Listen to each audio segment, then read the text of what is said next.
மக்கள் எல்லாரும் உங்களுக்கு தற்குறிகளா? அதே மக்களோட ஓட்டு வாங்க போற நாம தற்குறிகள்னா, அப்ப இவ்வளவு நாள் அதே மக்கள் கிட்ட இருந்தானே நீங்க ஓட்டு வாங்கிட்டு இருந்தீங்க. அப்ப நீங்க அந்த மக்களுக்கு நீங்க காட்டுற மரியாதையும் நன்றியும் இதுதானா? ஒண்ணு மட்டும் சொல்றேன், எழுதி வச்சுக்கோங்க. இந்த தற்குறின்னு சொல்றீங்கல்ல, இந்த தற்குறிகள்லாம் ஒன்னா சேர்ந்துதான் வாழ்நாள் பூரா விடையை கண்டுபிடிக்காத முடியாத அளவுக்கு உங்க அரசியலே ஒரு கேள்விக்குறியாக்க போறாங்க. மர்மயோகின்ற ஒரு படத்துல அவருடைய கேரக்டர் பேர் கரிகாலன்.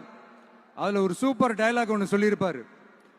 குறி வைத்தால் தவற மாட்டேன், தவறுமானால் குறியே வைக்க மாட்டேன்.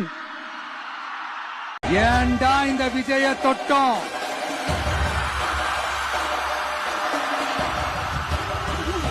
ஏண்டா விஜய் கூட இருக்கிற அந்த மக்களை தொட்டோம்? நினைச்சு நினைச்சு நினைச்சு ஃபீல் பண்ண போறீங்க.